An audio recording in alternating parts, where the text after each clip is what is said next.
फिलहाल मैं अपना इंट्रोडक्शन पहले करवा दूँ आपको। सबसे पहले तो डॉक्टर अफरीन मैडम और अफरीन सौदागर मैडम CEO है फातिमा हॉस्पिटल के। फिर डॉक्टर खालिद अंसारी जो लेफ्ट मोस्ट में बैठे हैं। डॉक्टर खालिद अंसारी हमारे फिजिशियन हैं सर, हमारे इंटेंसिविस्ट हैं हॉस्पिटल के। उनके राइट में डॉक्टर आदित्य फड़के हैं। Doctor Aditya Phadke general surgeon हैं। फिर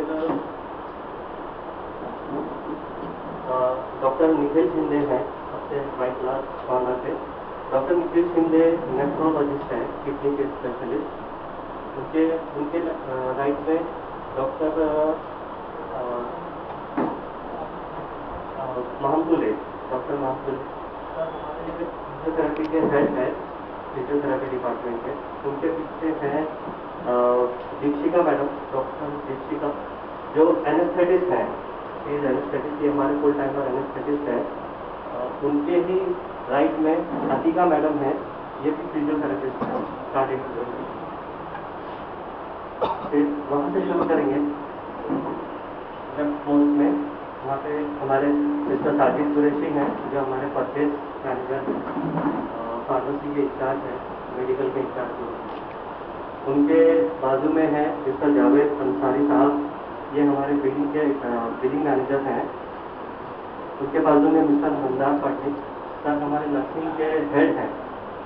और दूसरे बाजू में मिस्टर आसिफ मोमिन सर जो है वो हमारे सिक्योरिटी के इंचार्ज हैं PRO में, और बहुत सारे डेजिग्नेशन है हमारे। फिर डॉक्टर अजहर है। डॉक्टर अजहर हमारे इंटेंसिविस्ट है जो ICU में एज RMOD है।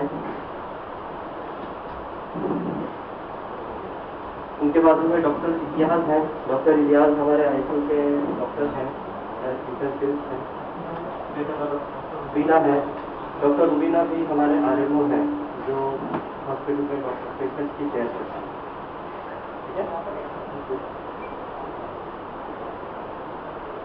किस सिलसिले में प्रेस कॉन्फ्रेंस किस में?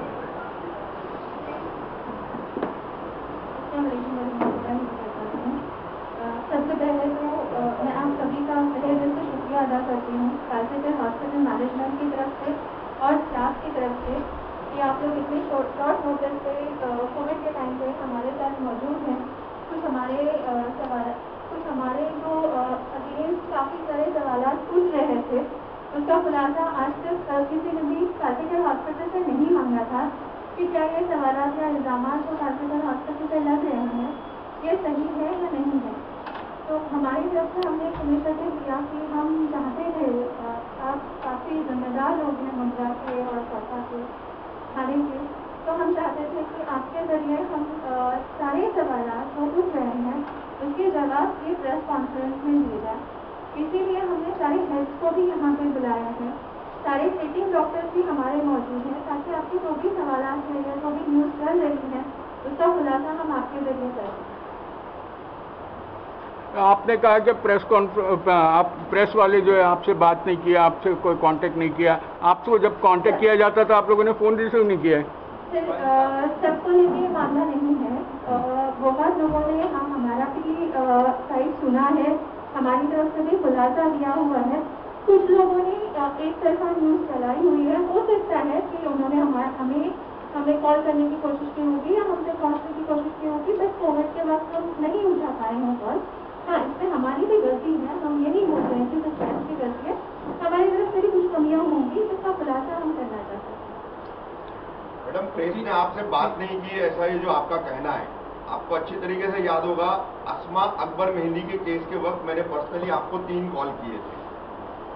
उसके बाद 2 मौतों को लेकर के जो हंगामा हुआ था, नौशाद शेख की वाइफ और एक कुरैशी करके बुजुर्ग थे जिनको डिस्चार्ज देने के बाद में उनकी मौत हुई थी।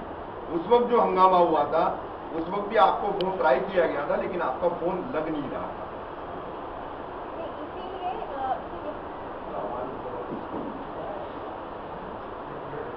जैसे कि मैंने बोला, बहुत सारी जगहों पे आपने फोन किया और हमने जवाब दिया, बट कई जगहों पे ऐसे हुआ है कि मेरा फोन नहीं लग रहा है। इसीलिए मैंने सारे हेड्स को यहाँ पे बुलाया है ताकि एक इंसान पर डिपेंडेंट सिस्टम नहीं हो। अगर मेरा फोन नहीं लगता है तो उस डिपार्टमेंट के उनसे आप राब्ता कायम कर सके। नहीं तो किसी ने अप्रोच ही नहीं करने दिया। भाई जफर भाई मिनट, हाँ। आपके पीआरओ या आपके तरफ से किसी ने भी आज तक पूरे एडमिनिस्ट्रेशन ने ये जानकारी नहीं दी कि अगर सीईओ आफरीन सौदागर मैडम अवेलेबल नहीं है, अगर उनसे बात नहीं हो पा रही है, तो who is the right person, किससे कंसर्न किया जाए, किससे बात की जाए, किससे पूछा जाए। डॉक्टर्स डायरेक्ट बात नहीं करते, डॉक्टर्स हमारे से डायरेक्ट जो है वो कम्युनिकेशन में नहीं आते, तो हम किससे पूछते। जो भी आपके एडमिनिस्ट्रेशन पर, अस्पताल की लापरवाही पर जो कुछ भी बातें उड़ रही थी, जो भी मुद्दे खड़े किए जा रहे थे, तो उसका खुलासा हम किससे मांगते फिर मैडम। रफीक सर वही चीज है ना, इसीलिए हमने आज बुलाया हुआ है ताकि आपको एक 3 लेवल हम दे सके। नहीं, वेरी फर्स्ट सबसे पहले तो आपने आपका इंट्रोडक्शनरी जो पैरा कहा है उसमें आपने प्रेस वालों को इल्जाम लगा दिया। आपसे एक मिनट जफर भाई, कि आपसे किसी ने कोई सवालात नहीं किए, किसी ने कुछ पूछा नहीं। आप हमारी जिम्मेदारी को नल एंड वाइड कर रही है, तो इसको आप क्लियर कीजिए कि टाइम टू टाइम जो है यहाँ की मीडिया ने आपको अप्रोच किया था। रफीक से मैं वही बोल रही हूँ कि सबकी बात नहीं हो रही है। जैसे परसों एक बिल के लिए एक न्यूज चली थी जो जिसमें डॉक्टर आतिफ मोहंसले का नाम आया था, उन्होंने हमको कॉल नहीं किया था, उन्होंने वन साइडेड न्यूज चलाई। दूसरे दिन हमने अपनी तरफ से उनको कॉल करके बुलाया और उनको क्लैरिफिकेशन दिया कि एक्चुअली क्या है। तो ये सबके लिए नहीं है, this is for only 10% people. 90% लोग ऑफकोर्स इब्राहिम भाई है, इस्लामुद्दीन भाई है, आप है, काफी सारे मुंगरा समाचार है या पूरी साहब है, ये सब हमसे कांटेक्ट करते हैं। जिनके पास मेरा नंबर है वो बेशक मुझसे कांटेक्ट करते हैं, बट ये उनके लिए है जो नहीं जानते, उनके लिए हम एक फ्री लेयर पैदा करना चाहते हैं ताकि मेरा फोन नहीं लगे। 2 महीने के बाद इंशाल्लाह मैं छुट्टी पे चली जाऊंगी, तो उस वक्त ऐसा नहीं हो कि मालूम है ही नहीं तो किससे पूछा जाए। तो उस सिलसिले में ही कि 2 लेयर रहेगी इंशाल्लाह, जो आपके हर सवाल का जवाब वहाँ पे देने के लिए मौजूद होंगे। अब जो बदनज़मी का जो शिकार हुई है अस्पताल, ये इल्ज़ाम लगा है, उसके संदर्भ में उसके मुतालिक आप क्या बोलेंगे? जो 2-3 चीजें थी, एक तो बिलिंग को लेके इल्जाम लगाए गए थे, दूसरा इंजेक्शन को लेके कुछ बातें हुई थी कि इंजेक्शन दिया जा रहा है और मारा जा रहा है, और तीसरा था कि यहाँ पे मौत बहुत ज़्यादा हो रही है और डिस्चार्जेस कम हो रहे हैं। आई थिंक जो ट्रीटमेंट प्रोटोकॉल है इसके बारे में डॉक्टर जितेंद्र मिश्रा सर और डॉक्टर खालिद सर बेहतर बताएंगे, क्योंकि देखिए मैं एडमिनिस्ट्रेटिव मैनेज करती हूँ, मैं क्लिनिकल पेशेंट को ना मैं खुद एग्जामिन करती हूँ ना उनका इलाज करती हूँ। तो जो क्लिनिकल पार्ट है I think doctor Jitendra Mishra sir और डॉक्टर खालिद सर बहुत अच्छी तरह से बता पाएंगे कि कौन सा ट्रीटमेंट प्रोटोकॉल फॉलो होता है।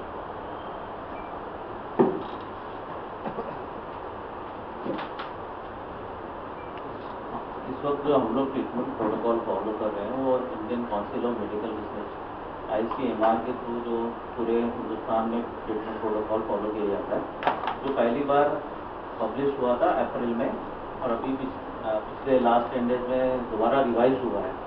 तो उसके हिसाब से पेशेंट्स को डिफरेंट कैटेगरीज में डिवाइड किया जाता है। There are 6 different kind of categories, जिसमें फर्स्ट आता है ग्रुप ए। ग्रुप ए वो पेशेंट होते हैं जिनको कोई तकलीफ नहीं है बट कोविड पॉजिटिव है। उनका पहले ट्रीटमेंट प्रोटोकॉल डिफरेंट था और अभी चेंज हो गया है। पहले आप लोगों को भी मालूम रहा होगा, ऐसे पेशेंट को 2-2, 3-3 हफ्ते रखा गया है हॉस्पिटलों में। बाद में वो रिपोर्ट आने के बाद नेगेटिव होने के बाद जिसमें कई बार 2-2, 3-3 हफ्ते लगे, फिर उसके बाद डिस्चार्ज किया जाता था। आज की तारीख में ये सब पेशेंट क्वारंटाइन सेंटर या अगर घर में उनकी फैसिलिटी या कोई कोमॉर्बिडिटी नहीं है तो घर पे मैनेज होता है। Then comes to category B. Category B and C. Category B and C basically जहाँ पे अपर रेस्पिरेटरी ट्रैक्ट, गले, मुंह और थ्रोट तक बीमारी होती है। जो अपर रेस्पिरेटरी ट्रैक्ट सिम्टम्स होते हैं, fever, cough, throat pain, body ache, myalgia, loss of taste, loss of smell, nausea, vomiting, इस तरह के सिम्टम्स होते हैं। तो उसमें ग्रुप बी वो होते हैं जिनको कोई कोमॉर्बिडिटी नहीं है। जो कोमॉर्बिडिटी इस बीमारी में इंपॉर्टेंट है, एज जिसकी मोर देन 60 ईयर्स है, उनका वेट ज़्यादा है, डायबिटीज़ है, ब्लड प्रेशर है, हाइपरटेंशन है, कार्डियक प्रॉब्लम है, स्ट्रोक की प्रॉब्लम है, लंग्स की बीमारी है, अस्थमा, COPD। बहुत से पेशेंट इम्यूनो कॉम्प्रोमाइज हैं because of some other problem, cancer treatment ले रहे हैं। बहुत से पेशेंट इम्यूनो सप्रेस ड्रग्स खाते रहते हैं बहुत सी बीमारी की वजह से, फॉर एग्जाम्पल गठिया की वजह से स्टेरॉइड लेते रहते हैं। तो ये सब ऐसे पेशेंट्स होते हैं जो अपर रेस्पिरेटरी ट्रैक्ट की बीमारी अगर उनको बराबर टाइम पे और प्रॉपरली ट्रीट नहीं किया गया तो वो सीरियस कैटेगरी में कन्वर्ट हो सकते हैं। तो जिनको ये कोमॉर्बिडिटी नहीं होती है, ग्रुप बी में आते हैं, उनके लिए सिंपल एंटीबायोटिक जो आप लोगों ने सुना होगा, डॉक्सीसाइक्लिन काफ़ी अच्छा काम कर रहा है, और मल्टीविटामिन दिया जाता है। उनको ऑब्जर्वेशन में, आइसोलेशन में रखा जाता है, स्टीम इनहेलेशन एडवाइस किया जाता है। Then comes to category C, जिनके अंदर upper respiratory tract symptoms plus comorbidity होती है। इनको थोड़ा एग्रेसिवली ट्रीट किया जाता है, इनको हम लोग एंटीबायोटिक देते हैं। और आज की तारीख में जो ओरल एंटीवायरल्स अवेलेबल है, फेविक्रू है, फेविपिराविर नाम से, और इनका भी ट्रीटमेंट पहले के हिसाब से जो 2 महीने पहले चलता था अब काफ़ी एग्रेसिव हो गया है। इनको हम लोग ब्लड थिनर्स भी ऐड करने लगे हैं। और यही जो पेशेंट थे जो शुरू के पहले जब हमारा पीक शुरू हुआ रमज़ान के बाद, टिपिकली क्या हुआ, जैसे रमज़ान ख़त्म हुआ, रमज़ान में लोगों ने जो लॉकडाउन फॉलो नहीं किए और लोगों ने बीमारियां एक दूसरे से कांटेक्ट के जरिए दूसरों में स्प्रेड हुई, और रमज़ान के बाद फ़ौरन बीमारी का जो सर्च हुआ तो लोगों ने टिपिकली क्या किया, कोई भी फीवर जीपी के पास जाता है, वह मलेरिया टाइफाइड टेस्ट कराते हैं, और टाइफाइड के चक्कर में उन्होंने जो ये प्रीशियस 5 डेज जो होते हैं उन्होंने मलेरिया टाइफाइड के ट्रीटमेंट भी निकाल दिए। और यही वही पेशेंट थे जिनको अपर रेस्पिरेटरी सिम्टम्स थे, कोमॉर्बिडिटी थे, उन्होंने आईवी लगाया, उसमें टाइम वेस्ट होने की वजह से वो सडनली बैड हो गए, ब्रेथलेसनेस हो गई, 5 से 7 दिन के बाद टिपिकली आए, और वो इतनी बैड पोजीशन में थे कि 70% 60% ऑक्सीजन लेके आए। और आपको याद रहेगा यही वो पेशेंट थे जो इधर उधर हॉस्पिटलों में दौड़ रहे थे, बेड की अवेलेबिलिटी की, क्योंकि वो टाइम मई वाला मंथ ऐसा था जिस वक्त हम लोग ही काम कर रहे थे, और बाकी हॉस्पिटलों में कई जगहों पे हॉस्पिटलों में एडमिशन्स नहीं मिले थे पेशेंट को। तो ये टिपिकली पेशेंट थे जो शुरू में बैड हो गया है, और उनकी वजह से मोर्टालिटी इनकी काफ़ी हाई थी। डॉक्टर साहब आप ये बता दीजिए कि कितने पेशेंट्स आपके यहाँ एडमिट हुए, कितने डिस्चार्ज हुए, और कितने ने इंतकाल फरमाया? एक मिनट डॉक्टर साहब, 977 आपकी प्रेस नोट में फिगर है, टोटल पेशेंट्स एडमिट है। तो इसमें आप कैटेगराइज कीजिए, मुमरा कौसा के कितने थे, बाहर के कितने थे। आपने कह दिया कि रमजान में लोगों ने एहतियात नहीं बरती है, ठीक होकर के गए हैं, 831 ठीक होकर के गए, यानी एक तरह से हदफ बनाया गया एक कम्युनिटी को कि रमजान की वजह से जो है कोरोना बढ़ा। मैं ये नहीं कह रहा हूँ, वो रमजान में क्या होता है, गैदरिंग बहुत होती है ना, सोशल गैदरिंग। ऐसा नहीं है ना, पूरी दुनिया में रमजान चल रहे थे। आज भी आप देखिए, आपने मुमरा को कहा, आज भी जहाँ पे पॉपुलेशन ज़्यादा है, जहाँ पे ओवर क्राउडिंग है, आज भी यंग पीपल देखो मास्क उनका कहाँ लगा रहता है, हाँ देखिए ना, मुंह के ऊपर ना लगते हुए गले में टांगा रहता है, समझे ना। और आप भी देखोगे आर्टिकल्स आ रहे हैं कि childrens and young adult are silent spreader, क्योंकि इनमें बीमारियां एसिम्प्टोमेटिक होती है। तो ये कॉन्टेक्ट के जरिए, एरोसोल्स के जरिए, ड्रॉपलेट्स के जरिए अनहेल्दी लोगों को, जो कोमॉर्बिडिटी वालों को पहुंचाते हैं, और चूंकि इनको सिम्टम्स नहीं है तो इनको मालूम भी नहीं पड़ता है। तो इस तरह से बहुत से लोग आप देखे होंगे बोल रहे हैं हम तो 3 महीने से घर में थे, हमको बीमारी कैसे हो गई। तो ये जो बाहर जो आ रहे जा रहे यंग हेल्दी लोग, ये बाहर से बीमारी ला के एक दूसरे को स्प्रेड कर रहे हैं। ठीक है डॉक्टर, ठीक है डॉक्टर साहब ये बताइए। ठीक है, एक डॉक्टरों की मीटिंग हुई थी, EMC ने बुलाई थी, आफरीन मैडम भी थी उसमें, मेडिकल ऑफिसर हेमांगी घोड़े भी थी। तो उसमें यही बात कही गई थी कि बाहर घूमने वाले जो लोग हैं वो ले जा रहे हैं और अपने घर के एजेड पर्सन को ये ट्रांसफर कर रहे हैं।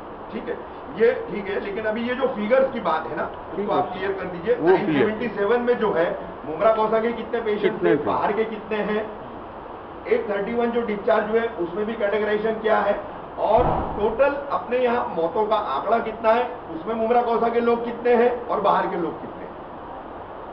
इसमें जो 977 है, हमको वो जो लेटर मिला था TMC की तरफ से, वो 29 अप्रैल के टाइम पे मिला था कि 29 अप्रैल को कालका हॉस्पिटल कोविड हॉस्पिटल घोषित किया गया है। बट आप सब लोगों को याद होगा कि हमारे पास डायलिसिस के काफ़ी पेशेंट थे, 110 पेशेंट थे जो योजना के अंतर्गत हमारे यहाँ पे फ्री ट्रीटमेंट लेते थे। क्योंकि हमको उनको कहीं और अरेंजमेंट करना था, और उस वक्त TMC के पास कोई सब्स्टिट्यूट इमीडिएटली अवेलेबल नहीं था कि उनको कहीं और शिफ्ट करे, इसलिए हमने TMC से 8 दिन का वक्त मांगा था। तो कालका हॉस्पिटल में जो पहला पेशेंट एडमिट हुआ है कोविड पॉजिटिव, वो 5 मई को हुआ है। उस वक्त विजय सिंघल साहब हमारे थाने के कमिश्नर साहब थे। तो कमिश्नर साहब ने बोला था कि जब तक आपकी 50% ऑक्यूपेंसी तक बाकी है, तब तक आप आउट ऑफ TMC एरिया के पेशेंट्स ले सकते हो। Once you will reach the occupancy of 50%, उसके बाद आप TMC के पेशेंट्स नहीं ले सकते हो। तो अगर मैं गलत नहीं हूँ तो 15 या 16 मई तक हमने आउट ऑफ TMC पेशेंट्स लिए थे। उसके बाद जो भी पेशेंट है, तो मैं मुमरा कौसा ऐसा नहीं बोलूँगी, बट मई और जून मैक्सिमम मुमरा कौसा के पेशेंट्स हमारे पास थे। उसके बाद ये डिस्कशन हुआ था कि सस्पेक्टेड पेशेंट्स कोई और हॉस्पिटल ले नहीं रहे हैं, कहीं पे बेड्स अवेलेबल नहीं है, तो हमने 20 बेड्स हमारे डेडिकेट किए थे मुमरा कौसा के लिए। तो जहाँ पे हम लोग 100 पेशेंट्स देखते थे, वहाँ पे हमने अपनी स्ट्रेंथ बढ़ा के 143 कर दी थी, जिसमें से 43 जो है वो नॉन O2 बेड्स थे और 100 हमारे O2 बेड्स थे। उसमें से हमने 43 का ICU कर दिया था, क्योंकि जैसे सर ने बताया सारे पेशेंट्स क्रिटिकल आ रहे थे विद अ ड्रॉप सैचुरेशन, और उनको शिफ्ट करना पॉसिबल ही नहीं था क्योंकि आसपास कहीं जगह मिल नहीं रही थी उस वक्त।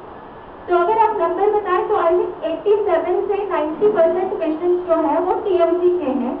उसमें अगर आप बोलते हैं तो 65 से 70% पेशेंट्स मुंब्रा कौसा के हैं। जो डेथ हुआ है मुंब्रा कौसा और TMC रीजन का, 64 पेशेंट्स की डेथ हुई है कालसेकर हॉस्पिटल से जो पॉजिटिव पेशेंट्स थे। उसके अलावा जो डेथ है वो बाहर के पेशेंट्स हैं, भिवंडी हो गया, कवंडी हो गया, धारावी के पेशेंट्स थे, कुर्ला के पेशेंट्स थे, ये पेशेंट्स की भी डेथ हुई है कालसेकर हॉस्पिटल में। अगर डेथ रेशो की बात करते हैं तो आज के डेट पे 7.8% का डेथ रेशो कालसेकर हॉस्पिटल का है और रिकवरी रेशो इज ऑलमोस्ट 90%। दूसरा डॉक्टर खालिद साहब, एक सवाल मेरा आपसे ये है, 2 इंजेक्शन है, टोसिलिजुमाब और रेमडेसिविर। तो ये दोनों इंजेक्शन जो है ये कोविड के पॉजिटिव पेशेंट्स के लिए कैसे इस्तेमाल किए जाते हैं, और ये इसकी ब्लैक मार्केटिंग अभी फिलहाल बहुत हो रही है। 5400 का टोसिलिजुमाब है और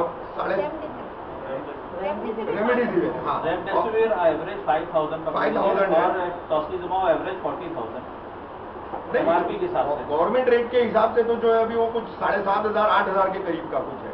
वहाँ पे आप बता दीजिए, will be more than happy to share the patients. हमारे तो सारे पेशेंट्स को मिनिमम अगर जो कॉस्ट टू कॉस्ट भी लेके आ रहे हैं ना 32,500 33,000 में लेके आ रहे हैं। रेमडेसिविर नो टोसिलिजुमाब और रेमडेसिविर 5,000 के एवरेज लोग लेके आते हैं, 5,500 तक MRP है, तो 5,000 के आसपास मिल जाता है लोगों को, बट वो भी बहुत डिफिकल्टी से ला रहे हैं। अभी कल ही कुछ पेशेंट्स लोगों ने लेके आए मसीना से, इट्स नॉट इजीली अवेलेबल और परेशानी हो रही है।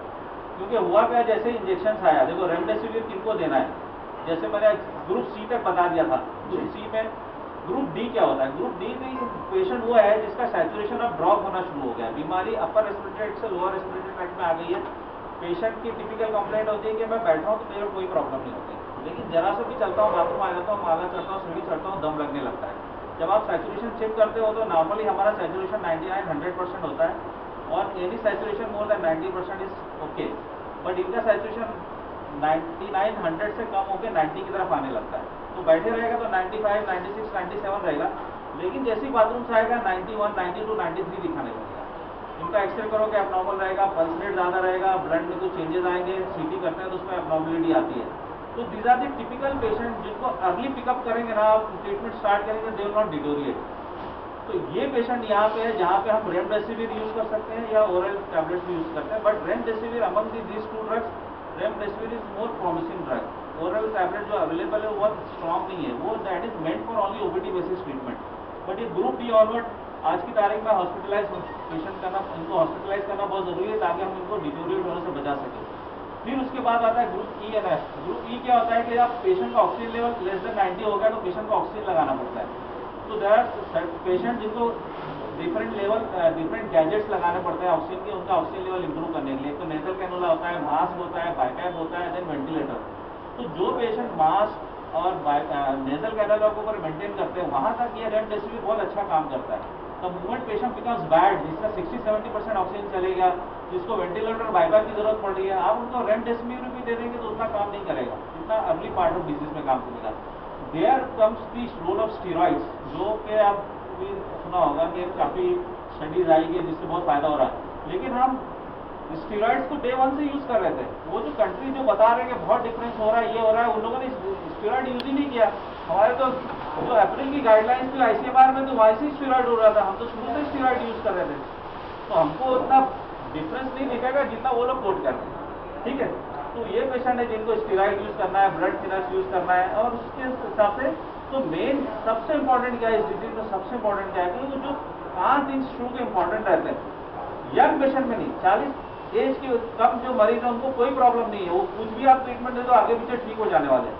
लेकिन वो जो कोमॉर्बिडिटी के साथ है ना, उन्होंने वो 4 दिन मिस किए ना, तो सेकंड वो ब्रेथलेसनेस वाली स्टेज में डी या नीच में जाने लगते हैं। अगर आपने डी या अर्ली ई में पकड़ लिया ना उनको, तो बहुत आसानी से मैनेज हो जाता है। लेकिन क्या हुआ, पेशेंट का जो भी फियर रहा हो कि हमको हॉस्पिटल नहीं आना है, टेस्ट नहीं कराना है, टेस्ट कराएंगे तो ये होगा वगैरह वगैरह, या टाइफाइड के चक्कर में पड़े रहे, जीपी के पास जाके इलाज कराते रहे, इसकी वजह से वो सडनली बहुत तेजी से 2-3 दिन के अंदर, हिस्ट्री बहुत शॉर्ट थी, 2-3 दिन के अंदर suddenly 60-70 group E N F में पहुंच गए। तो उनको पीछे से खींच के लाना बहुत डिफिकल्ट हो जाता है, what ever injection you give. But ऐसा नहीं है, उसमें भी कुछ पेशेंट होते हैं बहुत अच्छा इंप्रूव करते हैं, टाइमली ट्रीटमेंट मिलता है। तो टॉसिलिजुमाब जो इंजेक्शन है ना, वो उन लोगों को दिया जाता है जो साइटोकाइन स्टॉर्म्स में होते हैं, साइटोकाइन स्टॉर्म्स, उसको टिपिकली होता है सेकंड वीक के सेकंड पार्ट में, यानी 10 से 14 दिन के बीच में। तो उसके लिए हमारे पास डिफरेंट पैरामीटर्स रहते हैं, जैसे सीआरपी लेवल होगा वो बहुत बढ़ जाता है, और एक टेस्ट किया जाता है इंटरल्यूकिन 6 लेवल, अगर वो बहुत बड़ा रहता है, normally it is less than 6-7, but it is more than 20, then it becomes an indication. तो वो पेशेंट को राइट टाइम पे मिले तो उससे बहुत फायदा होता है। अब पता चला बड़ा हुआ है, किसी को इंजेक्शन दिया बेचारा नहीं ला पा रहा है, हम लोगों ने अपने फार्मेसी लेवल पे एक दिन में 20-20, 25-25 इंजेक्शन अरेंज किया और इतनी खपत हो जाती थी, जबकि इतना डिफिकल्ट होता है ये सब इंजेक्शन इधर उधर से अरेंज करना, आपको भी आइडिया लगेगा। तो वो सही टाइम पे लगे, सही टाइम पे उसका इंजेक्शन का यूज होता फायदा होता है। किसी को 1 लग रहा है, किसी को 2 लग रहा है, और कॉस्ट की वजह से बेचारे कुछ नहीं लगवा पा रहे हैं, तो ऐसा भी। इसके अलावा एक बहुत इंपॉर्टेंट चीज मैं और जो बताना चाहूँगा कि रोल ऑफ फिजियोथेरेपी।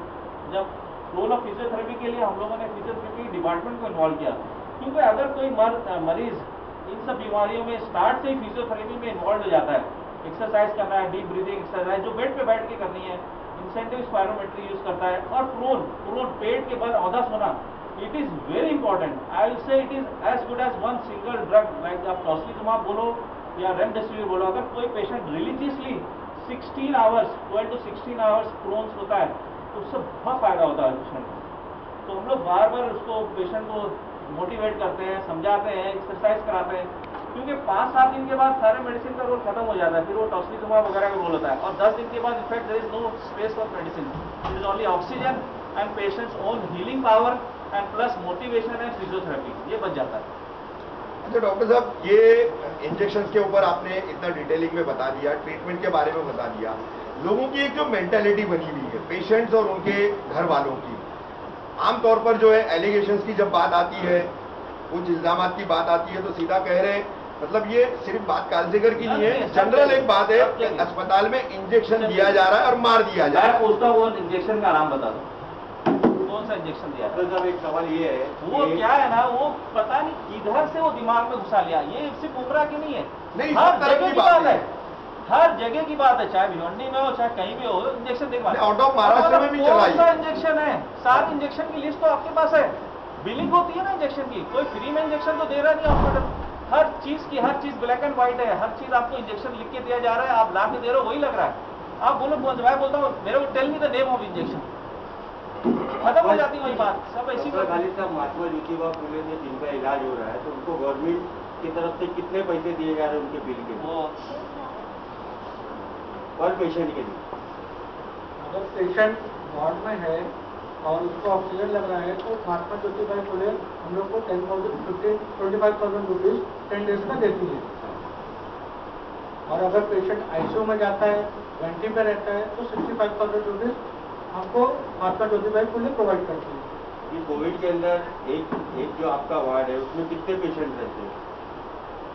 अलग अलग वार्ड बनाए हुए हैं, क्योंकि हमारे हर पेशेंट को जो है आप लोग पीपी किट का जो चार्जेस लगाते हो, एक डॉक्टर ही विजिट कर रहा है और 7 पेशेंट है तो 7 जो है आप लोग PP kit not only one doctor, पूरा दिन भर उसके पीछे ऐसे बिल आए है ना नहीं, खालिद साहब, मैम एक मिनट, ये जो सवाल है ना, ये बिल्कुल जायज सवाल है, क्योंकि आपके बहुत सारे ऐसे बिल जो है वो फेसबुक पे लोगों ने पोस्ट किए, सोशल मीडिया पे वो काफी वायरल हुए। हर पेशेंट को लगा। मैं उसका जवाब देती हूँ, 2 चीजें। तो मैं सर के सवाल का जवाब देना चाहूँगी कि पीपी चार्जेस कितने लगते हैं।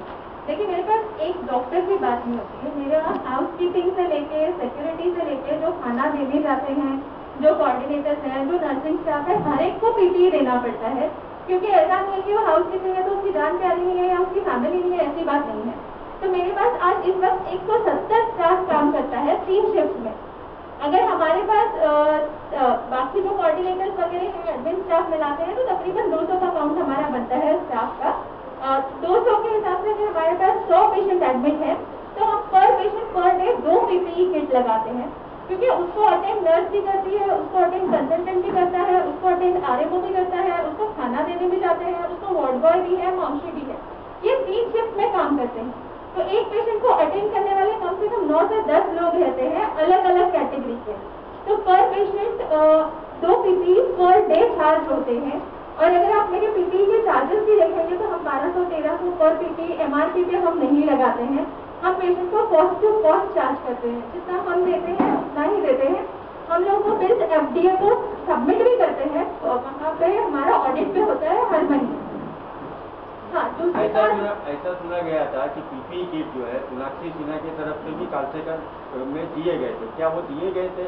अगर वो दिए गए थे तो फिर आप लोग चार्जेस क्यों लगा? सर, सोनाक्षी सिन्हा से उनकी बड़ी कंफर्म नहीं है, उसकी बड़ी पहचान नहीं है सर हमारी। मैडम जो इल्ज़ाम आया है, आप लोगों ने तो बड़ी बड़ी पहचानों का इस्तेमाल किया है, बाकायदा पॉलिटिक्स की गई है अस्पताल में, इल्ज़ाम आया है। तो उसके बाद में फिर ये कहना कि बड़ी बड़ी पहचान तो गलत है। पब्लिक की तरफ से नहीं दिया गया, नहीं, हमको किसी की तरफ से नहीं आया। जो भी आया हम खरीदा है और उसके बदले हमने FDA को इनवॉइसेस भी सबमिट किया। FDA में ऑडिट होता है हमारा हर महीने, ऐसा कोई भी नहीं काम करते, हमारा पूरे CMC का ऑडिट होता है। मैडम राजू अंसारी का एपिसोड क्या था? पहले हॉस्पिटल की बात करें, फिर वो करें। नहीं, आप क्लियर करते चले जाइए ना, क्लियर करते चले जाइए। एक सवाल और एक जानकारी के तौर पर वो सवाल है, वो उसके बाद अगर आपको जवाब देना है तो दीजिए। डॉक्टर खालिद साहब, मालेगांव पैटर्न जो चल रहा है, वहाँ पर एक काढ़ा बताया जा रहा है जो इम्यून पावर बहुत ज्यादा बूस्ट कर रहा है, तो क्या जानकारी देंगे उस पर, और क्या मुमरा में उसको अप्लाई करना चाहिए? क्योंकि अभी मुमरा तो काफी हद तक कंट्रोल हो चुका है। उस काढ़े के अंदर क्या क्या चीजें हैं मुझे तो नहीं मालूम, लेकिन मैं भी उस तरह की कोई चीजें जरूर घर में पीता हूँ जी। फॉर एग्जाम्पल रोज ग्रीन टी पीता हूँ जी। और मेरे घर वाले मुझे रोज, क्योंकि उनको बहुत मेरी फिक्र है, तो मुझे दालचीनी, लौंग, इलायची का एक गर्म पानी करके देते हैं और रोज रात को पीता हूँ। तो there is no harm taking anything which can enhance your immunity and doesn't harm you.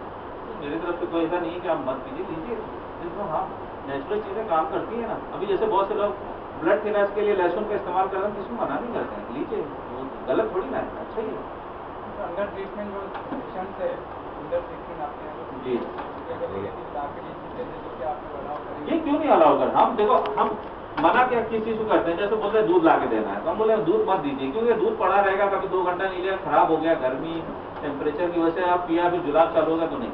हम कहते हैं कि आप ड्राई फ्रूट्स, बिस्किट्स और फ्रूट्स ला के दीजिए जो खराब नहीं हुए। 1 दिन 6 घंटा 12 घंटा 1 दिन पड़ा रहे तो खराब नहीं, उस तरह की चीजें। खाना तो टाइम टू टाइम आपको मरीज को मिल ही रहा है, नॉन वेज मिल रहा है, जैसे हाई प्रोटीन डाइट मिल रही है, उसका कोई इशू नहीं है। अगर आपको देना है तो हम बोलते हैं ड्राई फ्रूट्स दो, एक्सेप्ट काजू, खजूर खिलाना है खजूर खिलाओ, और बिस्किट्स दो, फ्रूट्स ला के दो, कोई प्रॉब्लम नहीं। डॉक्टर साहब, हॉस्पिटल में टोटल कितने MD डॉक्टर हैं जो पेशेंट्स को करें? MD डॉक्टर तो हमारे पास 100 से ज़्यादा है। फिर तो कोविड में आ रहे थे तो सर है, सर जनरल सर्जन है। फिर जैसे सर्जरी का केस होता है तो सर आते हैं। बाकी खालिद सर और जितेंद्र मिश्रा सर हमारे फिजिशियंस हैं। निखिल शिंदे सर हमारे नेफ्रोलॉजिस्ट है। अगर किडनी का प्रॉब्लम आता है तो सर आते हैं। अगर कोई सर्जरी है तो डिप्टी का मैडम आते हैं। कार्डियोलॉजिस्ट अभी अनफॉर्चुनेटली अम्बेडकर सर आए नहीं है, उनका कुछ प्रॉब्लम था। फैज अंसारी सर भी नहीं आए हैं क्योंकि वो कल क्वारंटाइन हो चुके हैं, उनका खुद का सैंपल गया हुआ है। डॉक्टर अजहर चेस्ट फिजिशियन है। तो जहाँ जहाँ जो स्पेशलिटीज है वो सारे डॉक्टर अल्हम्दुलिल्लाह काफी में आते हैं। और गायनिक का भी काम किया है ना। पहली बार मुमरा में कोई पॉजिटिव हॉस्पिटल में, कोविड हॉस्पिटल में डिलीवरी अपनी हुई थी ना, सिजेरियन वगैरह, जब कोई ले नहीं रहा। कोविड के पेशेंट अभी जो महात्मा ज्योतिबा फुले से नहीं आ रहे और जो प्राइवेटली मतलब जिनका उसके जरिए नहीं होगा, तो आपके पर डे के जो चार्जेस है अलग अलग, वो क्या है जरा वो बता दीजिए, क्योंकि बहुत से लोग इस बात से डर रहे हैं कि चार्जेस कालसेकर बहुत ज़्यादा करते हैं, रेट काटे। आप पहले ये सवाल का जवाब दे दीजिए मैडम। सर, जो चार्जेस है जैसे आपने बोला था ज्योतिबा फुले योजना में नहीं आते हैं। आज मेरे 60% पेशेंट ज्योतिबा फुले योजना में है।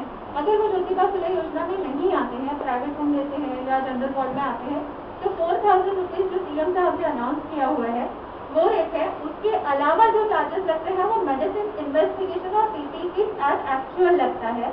अगर पेशेंट आईसीयू में है तो 7,000 रुपीज के चार्जेस है। अगर पेशेंट आईसीयू विद वेंटिलेटर है तो 9,500 रुपीज पर डे के चार्जेस होते हैं। ये सीएम साहब के अप्रूव रेट है। इसका भी ऑडिट टीएमसी में सारे थाने के हॉस्पिटल का किया हुआ है।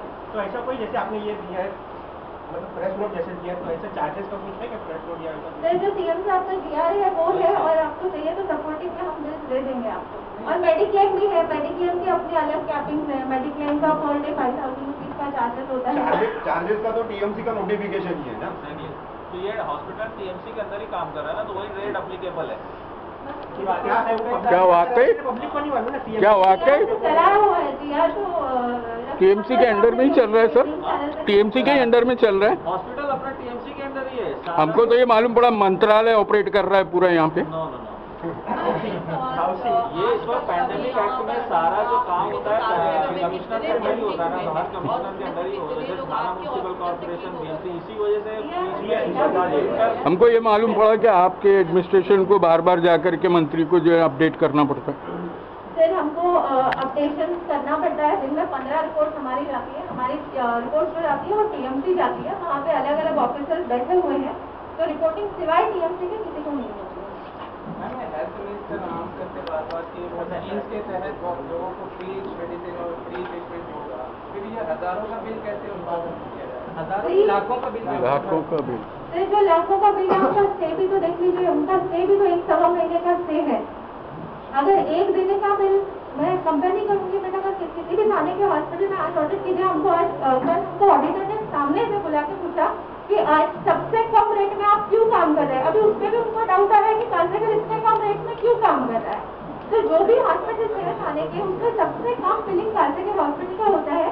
जो लाखों का बिल है फिर उसका स्टे भी उतना लंबा है। अगर 9,000 रुपए से आप बिल करते हैं तो 10 दिन का 90,000 रुपए हो ही जाता है सीएम रेट के हिसाब से। 10 पेशेंट ऑपरेशन आप लाता है, 2 ऑपरेशन आप लाए तो 80,000 रुपए तो वहीं चले गए। तो चीजें भी है ना, जो दवाइयाँ वो भी महंगी है। अभी दवाइयाँ तो कांसेगर बनाता नहीं है अनफॉर्चुनेटली। तो ये जो कंफ्यूजन है, स्टेट गवर्नमेंट बोलती है फ्री मेडिसिन या फ्री ट्रीटमेंट, और फिर हॉस्पिटल आते हैं तो पेशेंट को इतना लंबा बिल दिया जाता है, तो इसमें कंफ्यूजन जो है वो कैसे दूर किया जाए? इसके लिए जब भी पेशेंट हमारा डिस्चार्ज होता है तो जो भी योजना में आते हैं हम उनको लेटर बाकायदा देते हैं कि अप्रूवल का लेटर है, इतना अमाउंट आपका अप्रूव हो चुका है। तो वो लेटर ट्रांसपेरेंट है। वो लेटर से ज्यादा पैसा तो नहीं देगी गवर्नमेंट, क्योंकि अप्रूवल लेटर उन्होंने हमको मेल किया रहता है। और ये डिस्चार्ज होने के बाद पेशेंट के रिलेटिव को कॉल भी जाता है कि आपके पेशेंट यहाँ पे योजना में एडमिट है, आपको इतना पैसा मिला क्या। नशीमन का एक पेशेंट आपके पास था, 1 हफ्ता था, उसको 2,48,000 रुपये बिल, 2,48,000 रुपये उसका बिल गया था। और जब उन्होंने उसके ऊपर ऑब्जेक्शन लिया तो आपने 1 लाख रुपया उसको जो है ये दिया, आपने छूट दिया। तो 1 लाख, 1 मिनट, 1 लाख रुपया कैसे आपने, इतना ज़्यादा तो डिस्काउंट होता नहीं है। अगर आपका एक रिजनेबल बिल है तो इतना ज़्यादा डिस्काउंट होता नहीं। तो 1 लाख रुपया आपने तुरंत कैसे कर दिया? बिल है हमारे पास। रफीक साहब का मुझे फोन आया था इस बारे में, और उसके बाद मैंने हमारे बिलिंग वालों से किया तो उन्होंने उनको ओपन बिलिंग किया था। उसके बाद जो रेट्स लगाए गए वो योजना के रेट में बिल हुआ, इसलिए उनका बिल वो रिवाइज हुआ था। उनको डिस्काउंट नहीं दिया गया था, उनका बिल योजना रिवाइज मतलब क्या, यानी आपने फिर उसमें कुछ उनका कहना था योजना हमने इस्तेमाल भी नहीं किया, हमने वो फॉर्म भी नहीं भरा, हमने कोई सिग्नेचर भी नहीं किया, हमको ये चीज़ का पता ही नहीं। इसमें अगर आप अभी भी बिलिंग पे जाके, हमारे बिलिंग डिपार्टमेंट तो हॉस्पिटल में ही हो, मैं यहाँ पे बैठी हूँ, आप जाके किसी पेशेंट का एडमिशन के लिए बुलाएंगे तो आपको एक कंसल्ट फॉर्म दिया जाता है। वो कंसल्ट फॉर्म में हमने इंग्लिश, उर्दू और हिंदी तीनों लैंग्वेज में लिखा हुआ है कि आपके पास अगर येलो या ऑरेंज राशन कार्ड है तो आप एडमिशन के वक्त ही दें, क्योंकि अगर डिस्चार्ज के वक्त देंगे ना तो अप्रूवल हॉस्पिटल को भी नहीं मिलता है।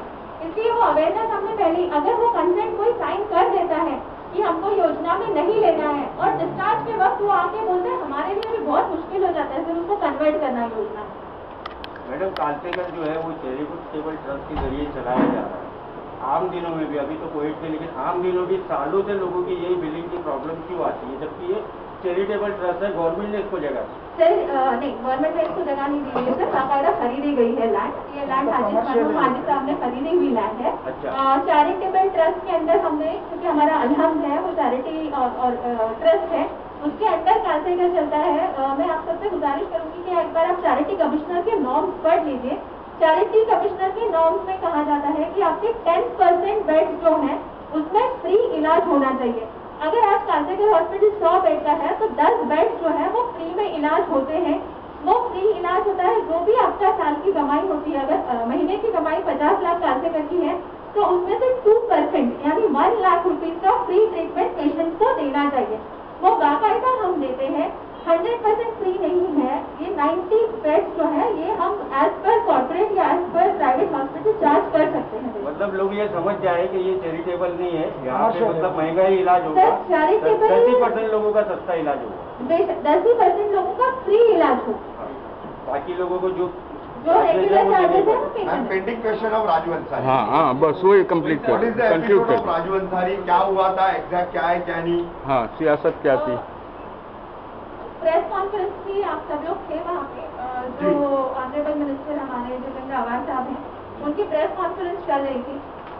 तकरीबन 20-25 मिनट के सेशन क्वेश्चन आंसर डन हुए। उस वक्त फोन मेरा हाथ में ही था, बट फोन मेरा बजा नहीं था, या बजा भी था तो मैं उठा नहीं पा रही थी। प्रेस कॉन्फ्रेंस से मैं निकली कुछ 10 बजे। उसके बाद मैं घर पहुंची तो 11-11:15 बजे के करीब मुझे फोन आया। उसके पहले शायद उन्होंने आसिफ मोमिन को और इमरान को फोन किया हुआ था कि किसी पेशेंट को उनको एडमिट कराना था। आईसीयू में बेड अवेलेबल है या नहीं है। अभी तो भी मेरी फ्रेंड, मैं खुद हॉस्पिटल में नहीं जाती हूँ बिकॉज मैं प्रेगनेंट थी, मैं बाहर बैठ के ऑपरेट करती हूँ। ये बच्चे लोग रहते हैं फील्ड पे रहते हैं। अगर आप मुझे पूछेंगे बेड है या नहीं है तो मुझे भी वो आरएमओ को पूछ के ही आपको जवाब देना पड़ता है। मैं खुद नहीं बता सकती हूँ कि बेड अवेलेबल है या नहीं है। तो पहला सवाल था कि पेशेंट एडमिट करना है। मैंने बोला ठीक है, मैं आपको पूछ के बताती हूँ। फिर उनका ऐसा था कि मैडम आपका जो है एक पार्टी को लेके ज्यादा फेवरिज्म चल रहा है, जबकि सब लोग जानते हैं कि मैं अवार्ड साहब से या शमीम साहब से जो भी है, कोविड के पहले हम लोग ज्यादा ताल्लुकात में नहीं थे, क्योंकि मुमरा हमारा एक ही हॉस्पिटल है तो कोविड हॉस्पिटल किया गया था। मुमरा के लोगों के लिए ऑप्शन नहीं था, इसलिए अवार्ड साहब ने कुछ मेडिसिन को लेके, या जो एयरवो मशीन है थाने में सिर्फ कांसेकर हॉस्पिटल है जिसमें वो high flow nasal cannula available है। तो ये चीजें डिस्कशन होती थी साहब से, क्योंकि वो खुद फोर्टिस में रह के आए थे। वहाँ के उनको प्रोटोकॉल पता था, तो खालिद सर को जैसे पंडित सर से बात कराना है, ये सारी चीजों के सिलसिले में साहब से हमारी बात होती रहती थी। तो उसमें ऐसा इल्जाम आया कि आपका रुझान एनसीपी को लेके या किसी एक पार्टी की तरफ ज्यादा है, तो ये कांसेकर के लिए अच्छा नहीं रहेगा। आप तो सीईओ है, फिर आपका जो होगा वो होगा, फिर कांसेकर के लिए भी ये ठीक नहीं रहेगा। तो मुझे ये बात अच्छी नहीं लगी, क्योंकि ऐसा कुछ है नहीं, हम किसी पार्टी को लेके एक तरफा नहीं है। मुझे वसीम साहब के भी फोन आते हैं और निरंजन जावकरी सर हैं, उनके भी फोन आते हैं। मुझे एमआईएम से डॉक्टर फैजी है, उनके भी फोन आप से डॉक्टर फैजी है। तो ऐसे काफी सारे पार्टी के फोन आते हैं, क्योंकि हमारा एक ही मल्टी स्पेशलिटी हॉस्पिटल है, तो फेवरिज्म हमने कभी नहीं किया। तो मैम वो हॉस्पिटल तोड़फोड़ करने की जो धमकी वाली बात थी, आपको पर्सनली धमकाने वाली बात थी, उसमें कितनी सच्चाई है? तोड़फोड़ करने की बात उन्होंने नहीं की थी। उन्होंने सिर्फ ये बोला था कि ये ठीक नहीं रहेगा आपके लिए या हॉस्पिटल के लिए। और मेरी स्टेटमेंट अगर आप पुलिस में चेक करेंगे तो मेरी स्टेटमेंट भी यही थी कि मेरे में ये बात हुई थी कि ठीक नहीं रहेगा आपके। देखिए मैं उमरा की नहीं हूँ, तो ऑफकोर्स मुझे भी डर लगेगा। कोई अगर ऐसा बोलता है, मैं रात में 9 बजे जाती हूँ, अकेली जाती हूँ, ड्राइवर नहीं है, तो उस हिसाब में एज अ प्रिकॉशनरी मैंने कंप्लेन की है, बाकी कुछ नहीं। पहले आपने एमसी की, फिर एफआईआर करवा दी, वो किसके बोलने पे की? किसी के बोलने पे नहीं किया गया था। पहले एमसी हुई थी, फिर मैं वापस हॉस्पिटल पहुंची तो मुझे वापस फोन आया था सर साहब का कि हमने राजू भाई को भी वहाँ पे बुलाया है, तो आप आइए यहाँ पे और जो भी सामने सामने बात कर लेते हैं। जब सामने सामने बात हुई तो फिर ऐसा हुआ कि नहीं ठीक है एमसी मत कीजिए, अभी आप एफआईआर कर सकते हैं, क्योंकि वहाँ पे सामने सामने बात हो चुकी थी। तो क्या था, अनफॉर्चुनेटली मैं आईफोन यूज करती हूँ तो मेरे पास कॉल रिकॉर्डर नहीं है, वरना वो भी वहाँ सामने साफ हो जाता। मैडम ये बात इतनी बड़ी नहीं थी कि मतलब उनके ऊपर एफआईआर दर्ज, ये तो अपने देखो टेबल टॉक से भी खत्म हो सकती थी बात। फिर बात एक बात की होती तो हो जाता था, बट ऐसा हम लोगों को बार बार हो रहा था। हमारे यहाँ पे आके काफी लोग बिलिंग पे का कल का मसला है, कल आके बीच में 100-150 लोग जमा थे, लेकिन ऐसा कुछ वारदात हुई नहीं है। जमा होना और करना, राजू अंसारी को हम जानते हैं, आपको भी हम जानते हैं, लेकिन मेरा बोलने का मतलब यह है कि ये बात जो है कहीं ना कहीं बैठा के भी सुलझा जा सकती थी। पुलिस स्टेशन में FIR वो भी दूसरे दिन, ये करने का मतलब क्या था? दूसरे दिन इसलिए क्योंकि रात में 11:30 की बात थी। अब 11:30 बजे तो मैं पुलिस स्टेशन नहीं जा सकती थी, तो नेक्स्ट डे मॉर्निंग जब मैं 10 बजे तो मैं पुलिस स्टेशन चल गई। दूसरा ऐसा है इंटरफेरेंस हर लोगों का बहुत ज्यादा हो रहा था। परसों की भी बात है, एक बीजेपी के हैं मिस्टर बिलाल, उन्होंने आके काउंटर वाले से मेरे बिलिंग की लड़की से पैसे छीन लिए।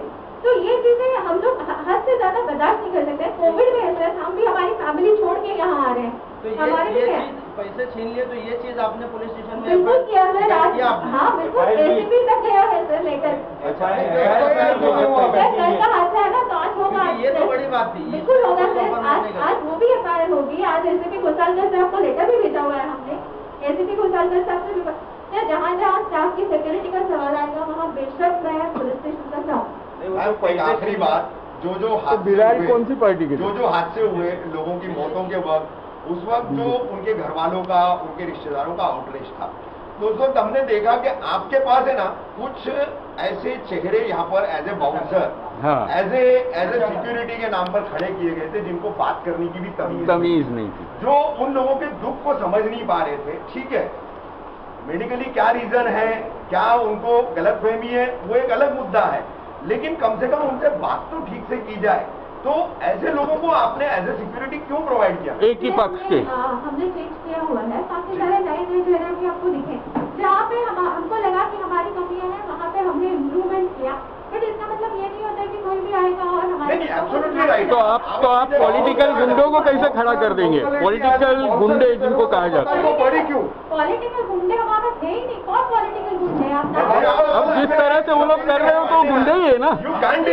हाँ, आप कर नहीं सकते, हमारे पास तो रिकॉर्ड है। वो पॉलिटिकल पार्टी से ही जुड़े हुए, सब पॉलिटिकल पार्टी से ही है। पूरी शूटिंग है हमारे पास। आपके यहाँ सिक्योरिटी के लिए पॉलिटिकल गुंडे आपने क्यों रखी है? मैम एक बात सुनिए, हम लोग सबके सब यहाँ पर जर्नलिस्ट हैं। हमारे शहर में इकलौता एक कोविड का हॉस्पिटल है, इसकी सेंसिटिविटी को भी हम लोग भी समझते हैं। हम भी लोग समझते हैं। ठीक है, मेडिकली क्या रिक्वायरमेंट है वो भी हम समझते हैं।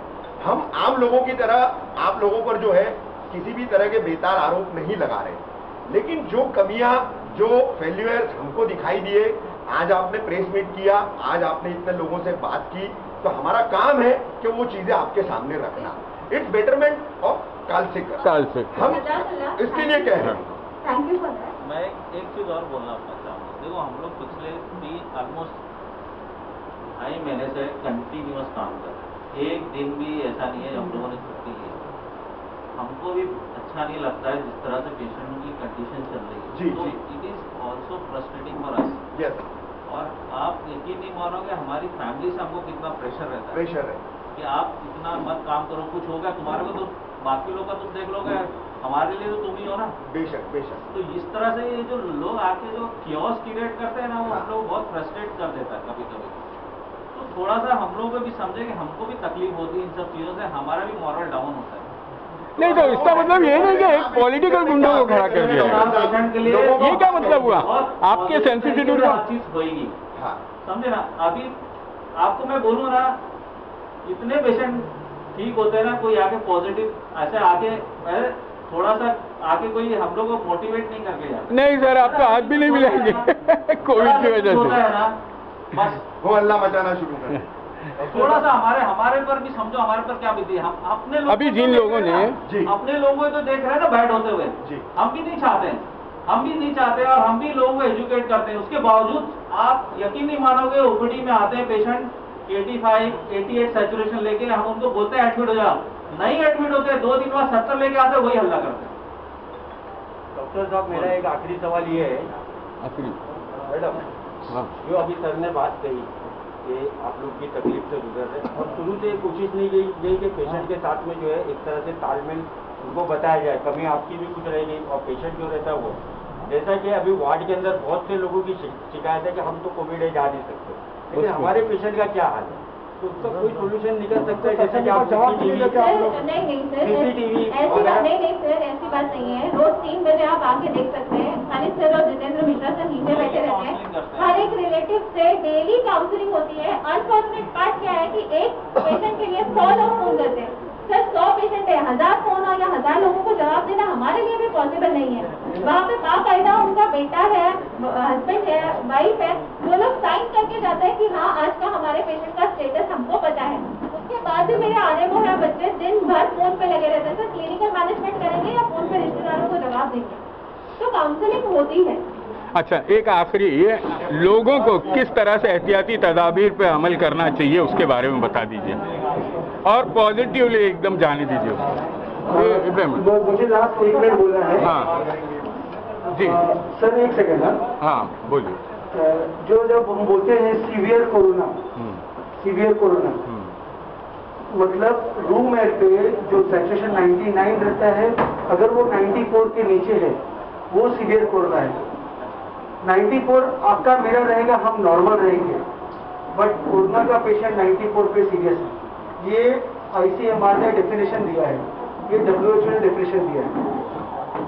पब्लिक टाइम पे नहीं आती, पब्लिक आती है डायरेक्ट मशीन पे।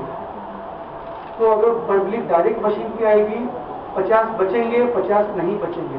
अब ये बता दीजिए घर में एहतियात क्या करनी चाहिए? कुछ भी कर दो सर, टाइम पे अस्पताल में यू कैन नॉट। नहीं, कोरोना होने से पहले क्या करना चाहिए? कुछ भी नहीं, mask. This is airborne virus, this is an airborne virus. जो लोग 3-3 महीना भी घर से नहीं निकले हैं, हो सकता है उनके घर में कोई नहीं जाता हो तो भी हो गया है उनको। क्यों? Because it is an airborne virus. हो सकता है उनके बाजू वाले में घर में निकला होगा, हो सकता है उसके बिल्डिंग में किसी को निकला होगा। It is an airborne virus. 94% is normal, but 94% for a corona patient is severe corona. तो पब्लिक को आप सिर्फ एक ही चीज बोलिए, जो ऑक्सीजन नहीं लगता है जिस मरीज को, जो टाइम पे आता है, उसका कितना 2 लाख 4 लाख 10 लाख का बिल बनेगा यार, वो 50,000 में ठीक होके जाएगा। वो सरकार के 25,000 में ठीक होके जाएगा। टाइम पे आता ही नहीं कोई, 10 दिन घर पे निकाल देते हैं सीरियस होने के बाद। आने के बाद you can not blame doctors.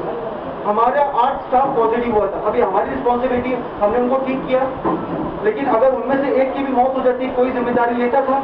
नहीं लेता था। सबको अपनी जान प्यारी है। अगर टाइम पे आएंगे तो 100% बचेंगे, जो टाइम पे नहीं आएगा फिर उसके ऊपर फिर अल्लाह मालिक है, जैसा आप बोलते हैं।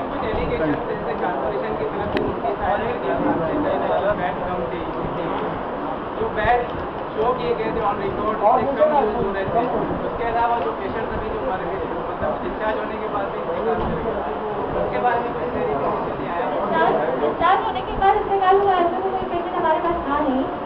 बेड का जहाँ तक था, पहले 100 बेड थे, लेकिन हमने उसको 140 किया था क्योंकि मुद्रा में काउंट बढ़ गया था, बट वापस हमने उसको कम करके अभी 100 किया हुआ है। मुद्रा का काउंट कम है। कॉर्पोरेशन के रिकॉर्ड पे ज्यादा है और यूज हो रहे कम, नोटिस वगैरह। हर पेशेंट को जो है आप लोग पीपी किट का जो चार्जेस लगाते हो, एक डॉक्टर ही विजिट कर रहा है और 7 पेशेंट है तो 7 को जो है आप लोग नॉट ओनली वन डॉक्टर, पूरा दिन भर उसके पीछे ऐसे बिल आए है ना। मैम 1 मिनट, ये जो सवाल है ना, ये बिल्कुल जायज सवाल है, क्योंकि आपके बहुत सारे ऐसे बिल जो है वो फेसबुक पे लोगों ने पोस्ट किए, सोशल मीडिया पे वो काफी वायरल हुए। 7 बार विजिट करा तो 7 बार चार्ज लगा, हर पेशेंट को लगा। मैं उसका जवाब देती हूँ। 2 चीजें, पहले तो मैं सर के सवाल का जवाब देना चाहूँगी कि पीपी चार्जेस कितने लगते हैं। देखिए, मेरे पास एक डॉक्टर की बात नहीं होती है, मेरे पास हाउस कीपिंग से लेके सिक्योरिटी से लेके जो खाना देने जाते हैं, जो कोऑर्डिनेटर्स हैं, जो नर्सिंग स्टाफ है, हर एक को पीपी देना पड़ता है, क्योंकि ऐसा नहीं है कि वो हाउस कीपिंग है तो उसकी जान प्यारी नहीं है या उसकी फैमिली नहीं है, ऐसी बात नहीं है। तो मेरे पास आज इस वक्त 170 स्टाफ काम करता है 3 शिफ्ट में। अगर हमारे पास बाकी जो कोऑर्डिनेटर्स वगैरह हैं, एडमिन स्टाफ मिलाते हैं, तो तकरीबन 200 का काउंट हमारा बनता है स्टाफ का। 200 के हिसाब से अगर हमारे पास 100 पेशेंट एडमिट है तो हम पर patient per day 2 PPE kit लगाते हैं, क्योंकि उसको अटेंड नर्स भी करती है, उसको अटेंड कंसल्टेंट भी करता है, उसको अटेंड RMO भी करता है, उसको खाना देने भी जाते हैं, उसको वार्ड बॉय भी है, मॉन्शी भी है। ये 3 शिफ्ट में काम करते हैं, तो एक पेशेंट को अटेंड करने वाले कम से कम 9 से 10 लोग रहते हैं अलग अलग कैटेगरी के। तो पर patient 2 PPE per day charge होते हैं। और अगर आप मेरे PPE के चार्जेस भी देखेंगे तो हम 1200-1300 पर PPE MRP पे हम नहीं लगाते हैं, हम पेशेंट को कॉस्ट टू कॉस्ट चार्ज करते हैं, जितना हम देते हैं उतना ही देते हैं। हम लोग वो बिल्स FDA को सबमिट भी करते हैं, वहाँ पे हमारा ऑडिट भी होता है हर महीने। हाँ, ऐसा सुना गया था कि पीपीई किट जो है सोनाक्षी सिन्हा की तरफ से भी कालसेकर में दिए गए थे, क्या वो दिए गए थे? अगर वो दिए गए थे तो फिर आप लोग चार्जेस क्यों लगा? सर सोनाक्षी सिन्हा से उसकी बड़ी बड़ी पहचान नहीं है सर हमारी। मैडम जो इल्ज़ाम आया है, आप लोगों ने तो बड़ी बड़ी पहचानों का इस्तेमाल किया है, बाकायदा पॉलिटिक्स की गई है अस्पताल में, इल्ज़ाम आया है। तो उसके बाद में फिर ये कहना कि बड़ी बड़ी पहचान तो गलत है। पब्लिक नहीं, हमको किसी की तरफ से नहीं आया, जो भी आया हम खरीदा है और उसके बदले हमने अपनी को इन्वॉइस भी सबमिट किया है। अपनी में ऑडिट होता है हमारा हर महीना, ऐसा कोई भी नहीं काम करते, हमारा पूरे सीएमसी का ऑडिट होता है। मैडम राजू अंसारी का एपिसोड क्या था? पहले हॉस्पिटल की बात करें फिर वो करें। नहीं, आप क्लियर करते चले जाइए ना, क्लियर करते चले जाइए। एक सवाल और एक जानकारी के तौर पर वो सवाल है, वो उसके बाद अगर आपको जवाब देना है तो दीजिए। डॉक्टर खालिद साहब, मालेगांव पैटर्न जो चल रहा है, वहाँ पर एक काढ़ा बताया जा रहा है जो इम्यून पावर बहुत ज्यादा बूस्ट कर रहा है, तो क्या जानकारी देंगे उस पर, और क्या मुमरा में उसको अप्लाई करना चाहिए? क्योंकि अभी मुमरा तो काफी हद तक कंट्रोल हो चुका है। उस काढ़े के अंदर क्या क्या चीजें मुझे तो नहीं मालूम, लेकिन मैं भी उस तरह की कोई चीजें जरूर घर में पीता हूँ जी। फॉर एग्जाम्पल रोज ग्रीन टी पीता हूँ जी, और मेरे घर वाले मुझे रोज, क्योंकि उनको मेरी फिक्र है, तो मुझे दालचीनी लौंग इलायची का एक गर्म पानी करके देते हैं और रोज रात को पीता हूँ। तो there is no harm taking anything which can enhance your immunity and doesn't harm you. तो मेरी तरफ से कोई ऐसा नहीं है कि आप मत कीजिए, लीजिए, इसमें हार्म, नेचुरल चीजें काम करती है ना। अभी जैसे बहुत से लोग ब्लड थिनर्स के लिए लहसुन का इस्तेमाल करते हैं, किसको मना नहीं करते हैं, लीजिए, वो गलत थोड़ी ना है, अच्छा ही है। अंडर ट्रीटमेंट जो पेशेंट्स है, अंडर ट्रीटमेंट आपके यहाँ जी, ये क्यों नहीं अलाउ कर? हम देखो, हम मना क्या किस चीज को करते हैं? जैसे बोलते हैं दूध ला के देना है, तो हम बोले दूध मत दीजिए, क्योंकि दूध पड़ा रहेगा, कभी 2 घंटा नहीं लिया, खराब हो गया, गर्मी टेम्परेचर की वजह से आप पिया, फिर जुलाब चालू होगा तो नहीं। हम कहते हैं कि आप ड्राई फ्रूट्स, बिस्किट्स और फ्रूट्स ला के जो खराब नहीं हुए, 1 दिन 6 घंटा 12 घंटा 1 दिन पड़े रहे तो खराब नहीं, उस तरह की चीजें। खाना तो टाइम टू टाइम आपको मरीज को मिल ही रहा है, नॉन वेज मिल रहा है, जैसे हाई प्रोटीन डाइट मिल रही है, उसका कोई इशू नहीं है। अगर आपको देना है तो हम बोलते हैं ड्राई फ्रूट्स दो, एक्सेप्ट काजू, खजूर खिलाना है खजूर खिलाओ, और बिस्किट्स दो, फ्रूट्स ला के दो, कोई प्रॉब्लम नहीं। डॉक्टर साहब, हॉस्पिटल में टोटल कितने एमडी डॉक्टर हैं जो पेशेंट्स को करें? एमडी डॉक्टर तो हमारे पास 100 से ज़्यादा है, तो कोविड में आ रहे थे तो सर है, सर जनरल सर्जन है, जैसे सर्जरी का केस होता है तो सर आते हैं। बाकी खालिद सर और जितेंद्र मिश्रा सर हमारे फिजिशियंस हैं, लेकिन जितेंद्र सर हमारे नेफ्रोलॉजिस्ट है। अगर किडनी का प्रॉब्लम आता है तो सर आते हैं, अगर कोई सर्जरी है तो डिप्टी का मैडम आते हैं। कार्डियोलॉजिस्ट अभी अनफॉर्चुनेटली अमित सर आए नहीं है, उनका कुछ प्रॉब्लम था। फैज अंसारी सर भी नहीं आए हैं क्योंकि वो कल क्वारंटाइन हो चुके हैं, उनका खुद का सैंपल गया हुआ है। डॉक्टर अजहर चेस्ट फिजिशियन है, तो जहाँ जहाँ जो स्पेशलिटीज है वो सारे डॉक्टर अल्हम्दुलिल्लाह कार्तिक में आते हैं। और गायनिक का भी काम किया है ना, पहली बार मुमरा में कोई पॉजिटिव हॉस्पिटल में, कोविड हॉस्पिटल में डिलीवरी अपनी ही हुई थी ना, सिजेरियन वगैरह, जब कोई ले नहीं रहा। कोविड के पेशेंट अभी जो महात्मा ज्योतिबा फुले से नहीं आ रहे और जो प्राइवेटली मतलब जिनका उसके जरिए नहीं हो रहा, तो आपके पर डे के जो चार्जेस है अलग अलग, वो क्या है जरा वो बता दीजिए, क्योंकि बहुत से लोग इस बात से डर रहे हैं कि चार्जेस कालसेकर बहुत ज़्यादा करते हैं, रेट काटे। आप पहले ये सवाल का जवाब दे दीजिए मैडम। सर जो चार्जेस है, जैसे आपने बोला था ज्योतिबा फुले योजना में नहीं आते हैं, आज मेरे 60% पेशेंट ज्योतिबा फुले योजना में है। अगर वो ज्योतिबा फुले योजना में नहीं आते हैं, प्राइवेट रूम लेते हैं या जनरल वार्ड में आते हैं, तो 4000 रुपीज़ जो सीएम साहब ने अनाउंस किया हुआ है वो रेट है। उसके अलावा जो चार्जेस लगते हैं वो मेडिसिन, इन्वेस्टिगेशन और पीपीई किट एज एक्चुअल लगता है। अगर पेशेंट आईसीयू में है तो 7000 रुपीज़ के चार्जेस है। अगर पेशेंट आईसीयू विद वेंटिलेटर है तो 9500 रुपीज़ पर डे के चार्जेस होते हैं। ये सीएम साहब के अप्रूव रेट है, इसका भी ऑडिट सीएमसी में सारे खाने के हॉस्पिटल का किया हुआ है।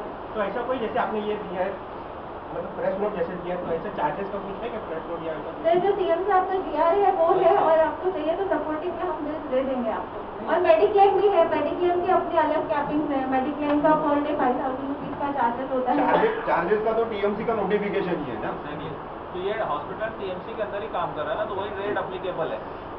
क्या वाकई? क्या वाकई चलाया हुआ है जी, या तो टीएमसी के अंडर में ही चल रहा है सर, टीएमसी के अंडर में चल रहा है। हॉस्पिटल हमको तो ये मालूम पड़ा मंत्रालय ऑपरेट कर रहा है पूरा यहाँ पे।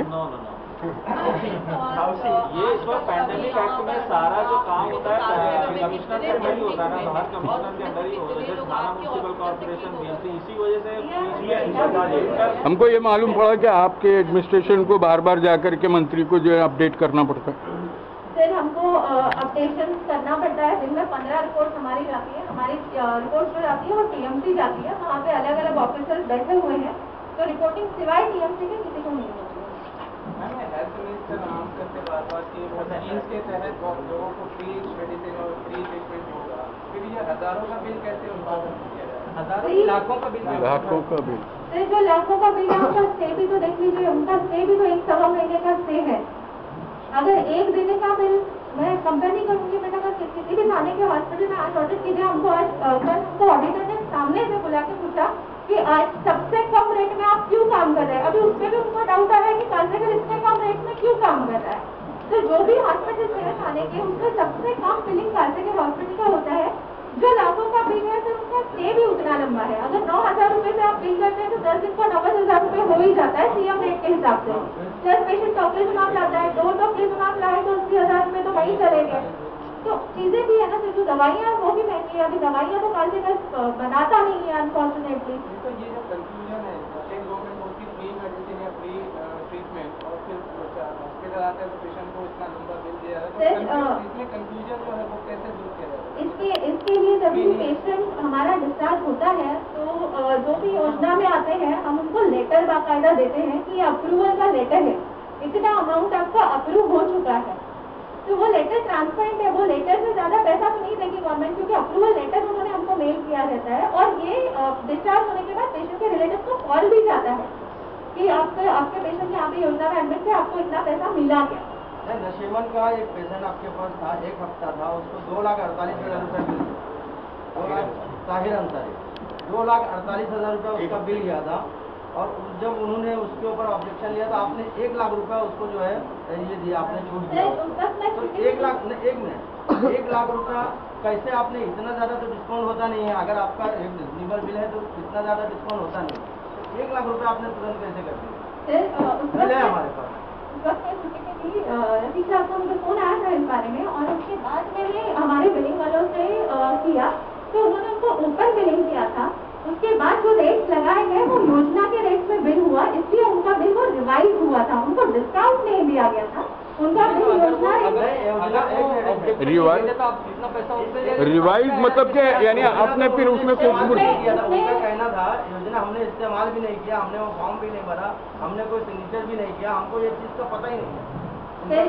इसमें अगर आप अभी भी बिलिंग पे जाके, हमारे बिलिंग डिपार्टमेंट जो हॉस्पिटल में ही हो, मैं यहाँ पे बैठी, आप जाके किसी पेशेंट का एडमिशन के लिए बुलाएंगे तो आपको एक कंसेंट फॉर्म दिया जाता है। वो कंसेंट फॉर्म में हमने इंग्लिश, उर्दू और हिंदी तीनों लैंग्वेज में लिखा हुआ है कि आपके पास अगर येलो या ऑरेंज राशन कार्ड है तो आप एडमिशन के वक्त ही दें, क्योंकि अगर डिस्चार्ज के वक्त देंगे ना तो अप्रूवल हॉस्पिटल को भी नहीं मिलता है। इसलिए वो अवेयरनेस हमने पहले, अगर वो कंसेंट कोई साइन कर देता है कि हमको योजना में नहीं लेना है और डिस्चार्ज के वक्त वो आके बोलते हैं, हमारे लिए भी बहुत मुश्किल हो जाता है फिर उनको कन्वर्ट करना योजना में। मैडम कांसेकर जो है वो चैरिटेबल ट्रस्ट के जरिए चलाया जा रहा है। आम दिनों में भी, अभी तो कोविड के, लेकिन आम दिनों भी सालों से लोगों की यही बिलिंग की प्रॉब्लम क्यों आती है, जबकि ये चैरिटेबल ट्रस्ट है, गवर्नमेंट ने इसको जगह सर नहीं, गवर्नमेंट ने इसको जगह नहीं दी है सर, बाकायदा खरीदी गई है लैंड। ये लैंड हाजी साहब ने खरीदी हुई लैंड है। चैरिटेबल ट्रस्ट के अंदर हमने, क्योंकि हमारा अलहम है वो चैरिटी और ट्रस्ट है, उसके अंदर कांसेकर चलता है।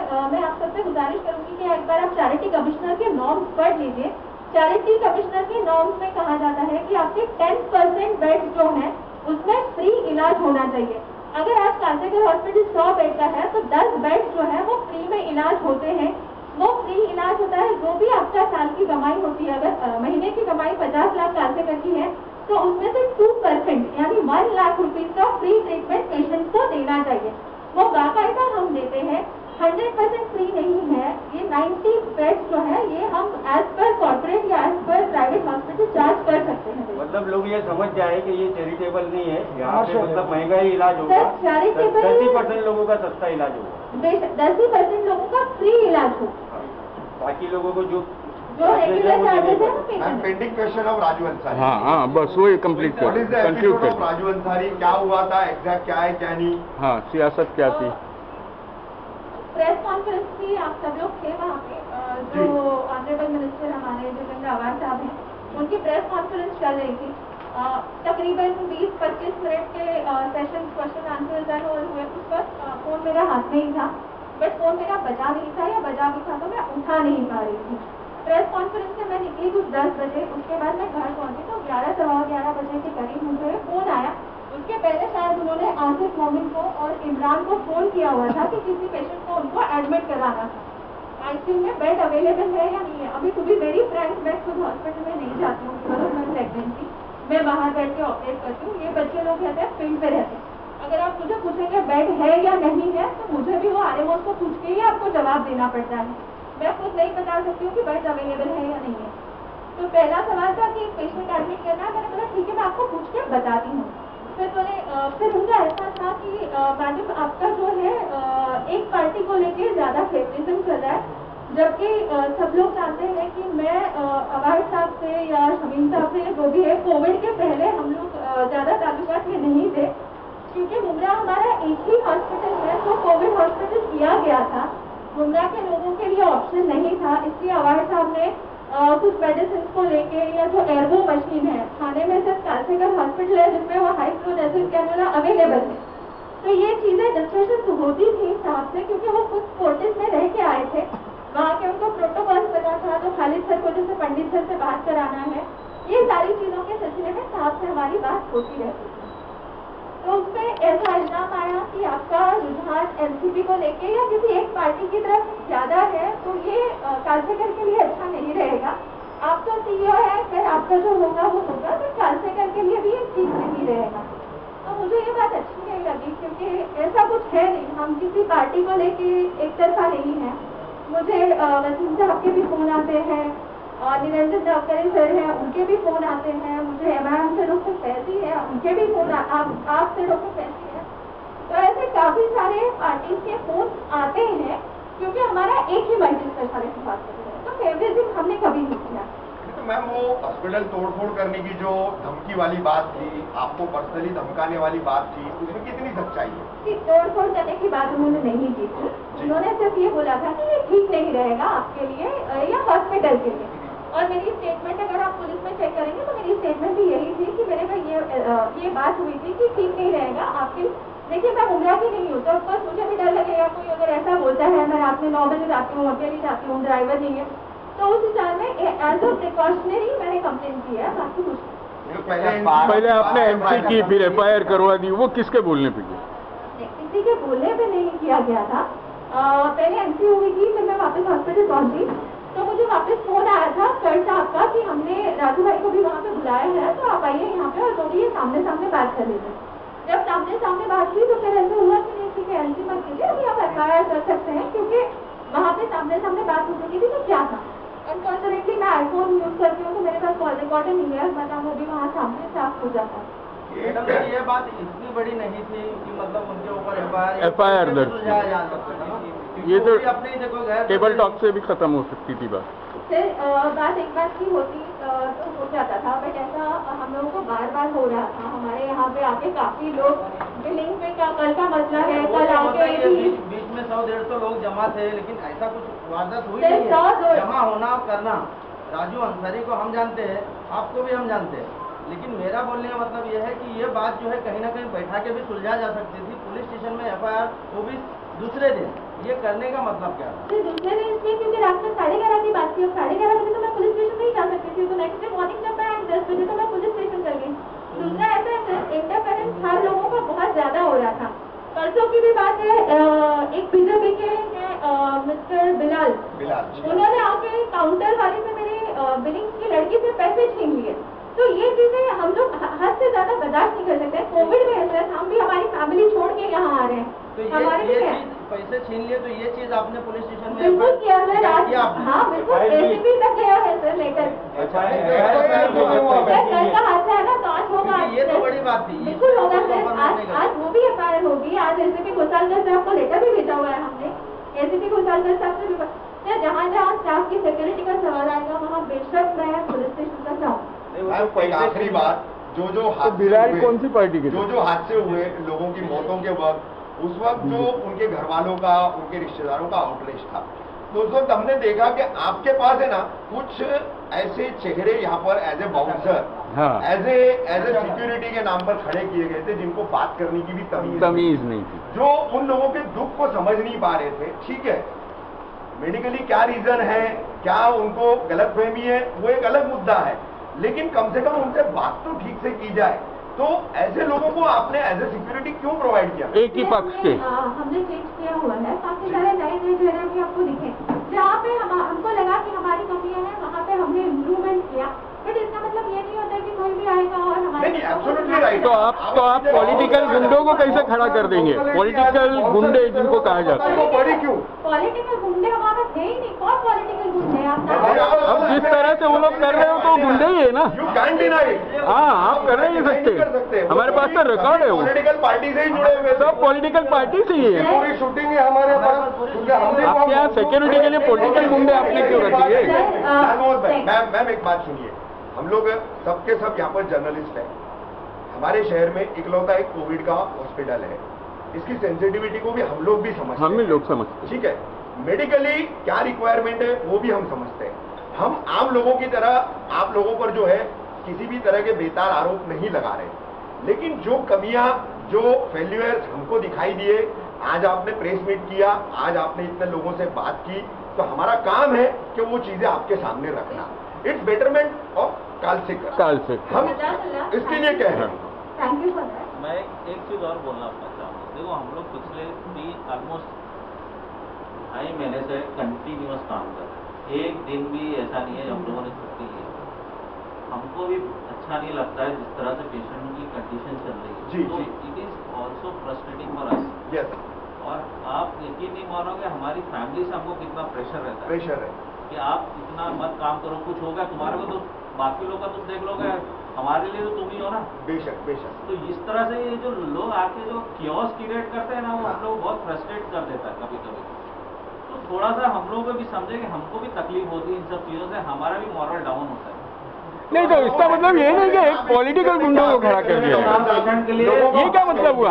आपके सेंसिटिविटी चीज होगी, समझे ना। अभी आपको मैं बोलूँ ना, इतने पेशेंट ठीक होते हैं ना, कोई आके पॉजिटिव ऐसे आके थोड़ा सा आके कोई हम लोग को मोटिवेट नहीं करके जाता। नहीं सर, आपको हाथ भी नहीं मिलेंगे कोविड की वजह से ना, बस वो अल्लाह मचाना शुरू कर। थोड़ा सा हमारे पर भी समझो, हमारे पर क्या बीती। हम अपने लोग अभी जिन लोगों ने अपने लोगों को तो देख रहे हैं ना बैड होते हुए, हम भी नहीं चाहते हैं, और हम भी लोगों को एजुकेट करते हैं। उसके बावजूद आप यकीन नहीं मानोगे, ओपीडी में आते हैं पेशेंट 85, 88 सैचुरेशन लेके, हम उनको बोलते हैं एडमिट हो जाओ, नहीं एडमिट होते, 2 दिन बाद 70 लेके आते, वही हल्ला करते हैं।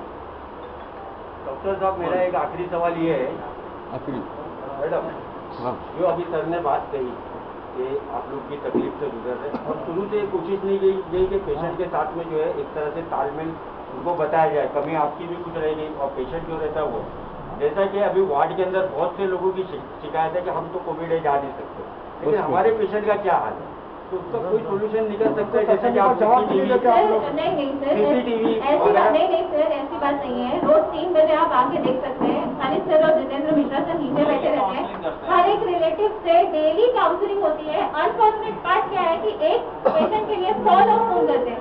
सर 100 पेशेंट है, 1000 फोन हो या 1000 लोगों को जवाब देना हमारे लिए भी पॉसिबल नहीं है। वहाँ पे बाकायदा उनका बेटा है, हस्बैंड है, वाइफ है, वो लोग साइन करके जाते हैं कि हाँ आज का हमारे पेशेंट का स्टेटस हमको पता है।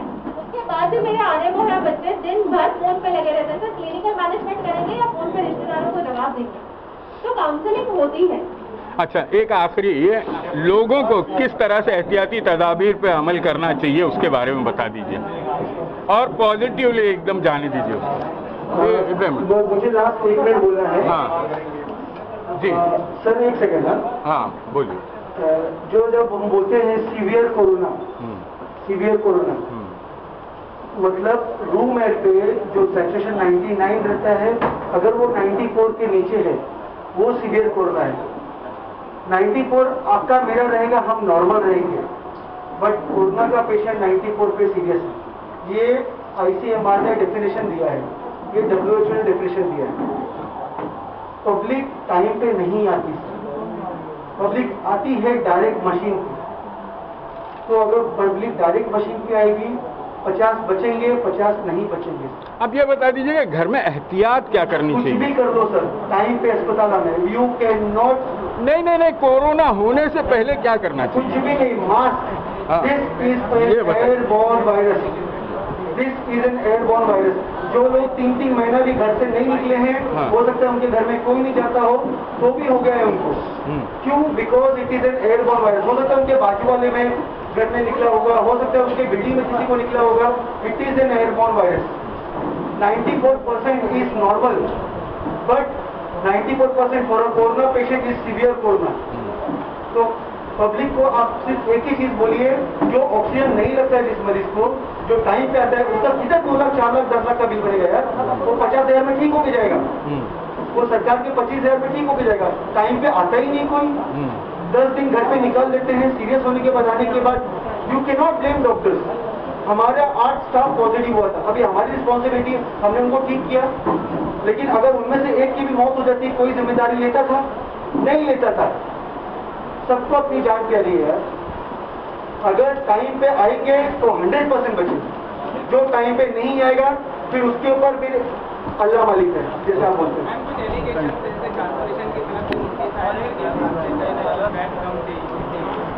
जो बैड शो किए गए थे ऑन रिकॉर्ड, उसके अलावा जो पेशेंट अभी जो मर गए, मतलब डिस्चार्ज होने के बाद भी उसके बाद भी कोई वेरिफिकेशन नहीं आया।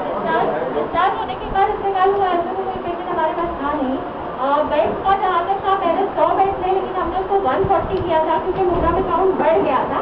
बट वापस हमने उसको कम करके अभी 100 किया हुआ है। मुद्रा का काउंट कम है।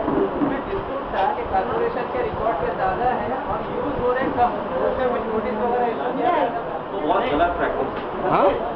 लोग जो घरों में ऑक्सीजन रख के अपने मरीजों का इलाज कर रहे हैं, बहुत गलत प्रैक्टिस है। यही पेशेंट बैड होके फिर आते हैं। अच्छा। अगर वही इलाज आप हॉस्पिटल में रह के करोगे ना तो रिजल्ट बेटर है। तो घरों में ऑक्सीजन रख के इलाज करना है बंद करिए। बाहर में भले से डिस्चार्ज होने के बाद आके ले रहा है 2 दिनों के लिए ठीक है, लेकिन शुरू से जो घर में रह के इलाज करते हैं ऑक्सीजन लेके, वो बिल्कुल गलत है।